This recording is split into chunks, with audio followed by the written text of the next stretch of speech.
आज की स्टोरी का आगाज करेंगे अमेरिका के 2 एटॉमिक अटैक के ऊपर जो उसने जापान के शहर हिरोशिमा और नागासाकी के ऊपर किए थे। क्या इस चीज की कोई परमिशन या रिस्ट्रिक्शन कोई नहीं कि आप जब दिल चाहे किसी भी कंट्री के ऊपर एटॉमिक अटैक कर सकते हैं। कहानी शुरू होती है वर्ल्ड वार 2 जंगे अजीम दोम से, जो कि 1 सितंबर 1939 को शुरू होती है और 1945 को जाकर खत्म होती है।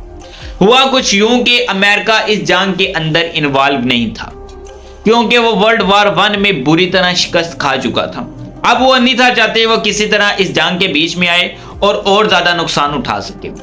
लेकिन अमेरिका का जो एंटी था जापान, वो चाहता था कि अमेरिका इस चीज में इन्वॉल्व हो, जंग के अंदर आए ताकि हम उसका गुरूर तोड़ दें। क्योंकि जापान के पीछे था हिटलर और हिटलर बिल्कुल अमेरिका को पसंद नहीं था करता। जापान इस चीज के लिए तैयार और जापान कुछ ऐसा करना चाहता था कि अमेरिका इस जंग में आए, क्योंकि डायरेक्टली जापान अमेरिका के ऊपर अटैक नहीं था कर सकता। एक तो डिस्टेंस काफी ज्यादा था, एक ये भी वजह है, और दूसरा ये कि अगर अमेरिका को जंग में लेके आना है यानी किसी ना किसी चीज को वायलेट करना पड़ेगा, तब वो उस वायलेशन को रोकने के लिए जंग में आएगा। तो जापान ने क्या किया कि आगे पीछे की जितनी भी नेशन थी उस पे कब्जे करना शुरू कर दिए। अमेरिका को ये चीज बिल्कुल पसंद ना आई। उसने ये कहा अगर जापान इस चीज को नहीं रोकता तो फिर मैं उसके ऑयल रिजर्व बंद कर दूंगा। यानी कि जापान क्योंकि ज्यादातर ऑयल बाय करता था अमेरिका से, और अमेरिका ने उसे ये धमकी दी थी अगर तुम बास ना आए तो तुम्हारा मैं ऑयल बंद कर दूंगा। तकरीबन 70% उनकी इकोनॉमिक्स बेस करती थी ऑयल के ऊपर। अगर ऑयल बंद हो जाता है तो इकोनॉमिक्स का पहिया बंद। लेकिन जापान इस चीज से बाज ना आया, उसने और ज्यादा कब्जे करना शुरू कर दिए। फिर अमेरिका ने उसके ऑयल रिजर्व जितने भी थे उसको बंद कर दिया। अब जापान क्योंकि ऑयल रिजर्व से हाथ धो बैठा था, अब पीछे रह क्या गया, तो उसने इसका बदला लेने के लिए फैसले करने शुरू कर दिए। अब वो चाहता था कि किसी तरह अमेरिका को बहुत बड़ा नुकसान पहुंचाए। अब वो अमेरिका को कैसे नुकसान पहुंचा सकता था? देन उसने सोचा कि पैसिफिक ओशन के ऊपर नेवी इंस्टॉलेशन है अमेरिका की, अगर उस पर मैं ऐसे हमला करूंगा तो इससे बहुत बड़ा नुकसान पहुंचेगा। लेकिन अमेरिका को इस चीज का बिल्कुल खबर नहीं थी कि जापान ये कर गुजरेगा। जापान का ये जो प्लान था बिल्कुल सीक्रेट था। वो जानता था कि ग्लोबल कंट्रोलिंग अमेरिका के हाथ में है। अगर हमने एक दूसरे से राब्ता करके इस प्लान को लीक किया तो अमेरिका को इस चीज का पता चल, लिहाजा उसने बिल्कुल ये प्लान सीक्रेट रखा। कुछ खुफिया कोडिंग के थ्रू स्पाइयों को इस चीज के बारे में बताया गया। फिर 7 दिसंबर 1941 को जापान से जेट फाइटर उड़ते हैं और पर्ल हार्बर नेवी सिस्टम को तबाह करने के लिए रवाना हो जाते हैं। चंद मिनट के अंदर ही आसमान इन जेट फाइटरों से भर जाता है और देखते ही देखते उनकी नेवी सिस्टम बिल्कुल तबाह हो जाती है।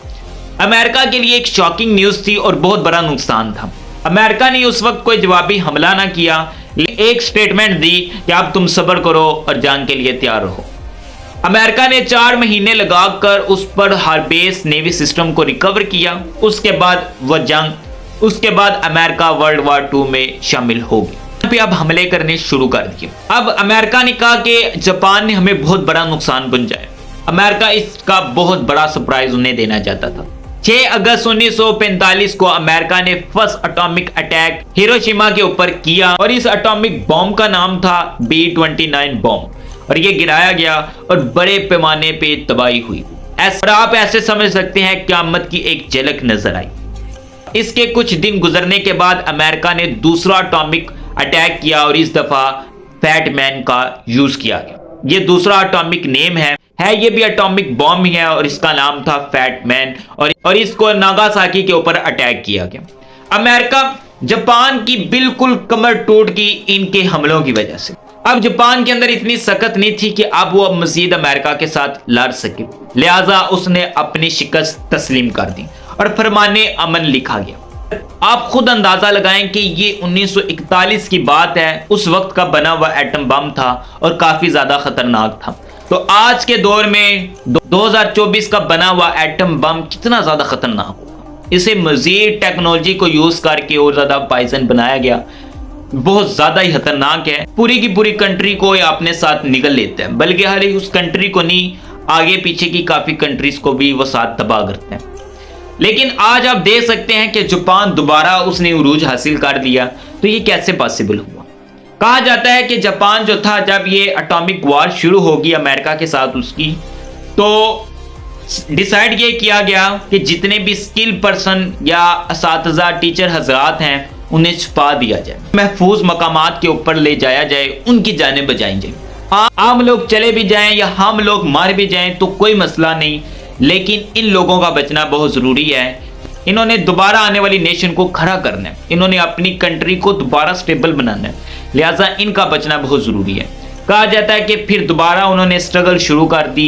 दिन रात मेहनत करने के बाद जापान अब फिर से स्टेबल है। और मिलते हैं अगली और इन्फॉर्मेटिव वीडियो के साथ, तब तक के लिए अल्लाह।